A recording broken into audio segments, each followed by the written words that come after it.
3, 2, 1. Here we go!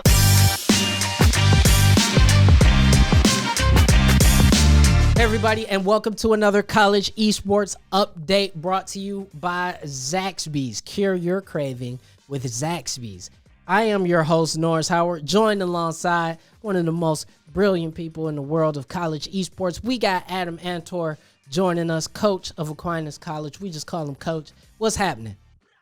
Not much. How are you doing? We're doing awesome, man. And as usual, we are knee deep in College COD and C-Law, so we're going to hop right into it, guys. College COD is now quickly approaching the end of that first split, and we're going to have one more week of play before the wheat gets separated from the chaff, and the top teams get separated into that top bracket, and the bottom ones are separated into that lower bracket for the second split. Now, the new rankings came out for the top 25, and I am pleased to say that the Oregon Ducks are in that top 25 at number 22. Their big win against Arizona last week was vital into them getting into that conversation, and not just because they won, but the manner in which they won. So it is really great to see that team now in the top 25, but there hasn't been a lot of movement. We still got the Ottawa teams at the top of the pile. We still got OSU Scarlet, which is undefeated and I think deserves to be a lot higher than 15th currently in the mix, in the Illinois teams as well. Now, Coach, I got a very, brief question to ask you about how moving forward into the College COD split is going to be changed up a little bit. We know that when those top teams are split and those bottom teams are split, that the competition is going to get a lot more fierce and a lot more even. Do you think that these teams are going to be going there and preparing for that second split in a different way, or should they maintain what they're doing? And I'm talking more so about those lower teams, because obviously if you didn't get a good start to the season, you're in that lower half. Do you think they need to start changing things up, or do you think it's a matter of just playing against teams at their level? That's a great question. I think what I do as a coach is when I set up scrim blocks for my team is I look for a team that's just above our skill level. Not too much, but not below or at what we are, so that we can work to get better incrementally. So if you're a team that's been scrimming against teams way higher than you, and you're just getting stomped in scrims, you're not going to be able to progress as a team and get better if you're doing that. So look for a scrim that's equal or just above where you're at, and that doesn't go just for COD. That goes for every game in esports. That's how I do it, and then that's what I would look to if I'm a team in either bracket. Don't scrim with someone too low, and don't scrim with someone too high. Yeah, and very briefly, I want to go over some stats, because as usual when we talk College COD, we always want to talk about who's performing well, and according to the player stats, which, by the way, thanks out to College COD for providing us with these stats.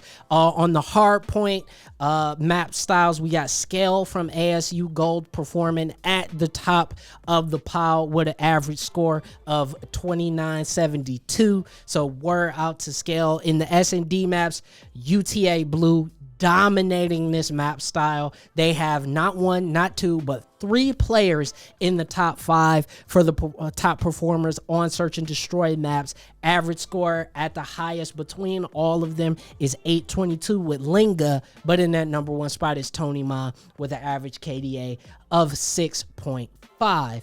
And moving to the control maps, we got Ottawa Black, and leading the way is Noisy with an average KDA of 5.37 and an average score of 58.89. So we definitely want to give a shout out to all of those players that are performing very, very well at the College COD level. I'm looking forward to this next week, because this is definitely going to be where sort of, the big boys are separated from everybody else.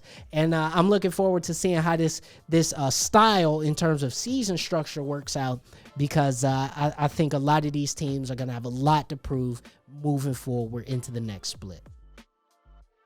Now moving forward into College League of Legends, the East Division. We are down to only 3 undefeated teams now: Harrisburg, York, and Ottawa. Coach, give us a little bit of the lowdown on Ottawa, because they're doing well in Call of Duty, but now they're also performing very well in League. Yeah, absolutely. I think what's really good for Ottawa is this past week they had a bye, so they got that free win, secured their spot in the playoff um, pretty easily, but I'm not quite sure they'll be able to stand the test of a strong York and Harrisburg roster. We'll see them go face to face maybe this week, potentially. If not in the playoffs, I'm sure they will come up face to face against some of those teams. Yeah, and I really love seeing programs be successful across numerous esports. Harrisburg is another one of them, doing very well, as we said, a favorite to watch out for. Now, moving out west, Arizona State was able to beat UC San Diego, so now they are putting themselves in a really strong position for the postseason. Coach, give us a little bit more information on everything that's going on out west, which we have admitted may struggle come the postseason. Yeah, I mean, this is the smallest division in terms of team sizes, smallest region. So there's not as much competition. The talent is a little lower than some of the other conferences, but this is an opportunity for some strong rosters to kind of find a breezy way, if you will, into the playoffs and into the postseason. To then hopefully make a name for themselves on the national stage. We've got Arizona State coming out on top against UC San Diego. That was a good match. UC Riverside took down Cal. That was a little surprising to me. It took them 3 games in that series to take them down, but they eventually win out the series and earn their spot in the playoffs. We'll see this week who else out of this conference earns a spot in the playoffs and maybe makes a name for themselves. Yeah, and moving to the north, as we say, very tough division. Bethany played Illinois and had one of the greatest comebacks of the season that we've seen so far. Coach, you gave a full breakdown of this match for us here internally. Talk to the people a little bit about this Bethany comeback, because this was amazing. Absolutely. I mean, Bethany is a roster we've been talking about the entire season, but haven't been tested as much as we'd like to see. This week against Illinois is their first test of the year, and they performed really well. Game 1 was a rough one for them, though. WC Quacker, his Shen was absolutely phenomenal and ended up carrying this Illinois team to a Game 1 win, but eventually Bethany came back, got their stuff together, and won Game 2 and Game 3 to take the series and kind of edge their way into the playoffs. Absolutely. And Maryville took on Illinois State. 2 other very, very strong schools going up against each other. The Redbirds performed admirably, but again, Maryville did Maryville things, ended up taking this 2-0. And I'm really surprised at the manner in which they won, because they did look in control, especially once it came to the mid and late games. But that takes nothing away from Illinois State. Illinois State was able to perform very well in the early games, but Maryville and their veterans, that core, and not to mention just that legacy of really strong league, was able to win out. But I look forward to seeing a team like Illinois State in the future, because as you said many times, Coach, 6-1, you could eke into 5-1, you could eke into the postseason depending on the strength of your conference. We know that the North is very competitive. I hope Illinois State can make it in, because I think it would be a tragedy for a team this good to not make it into that playoff scene. Yeah, absolutely. This Illinois State team is really strong, and I expect them to make it into the postseason after this week, and then make a deep run, hopefully, into this North Conference playoff. Absolutely, absolutely. But that's going to be it for the college esports update, We hope everybody stays glued to their Twitch and their streaming services of choice all week, because this is going to be a big week for College League of Legends and a big week for College COD as well. As we said, the second split, the seedings are going to be set for College COD after this week.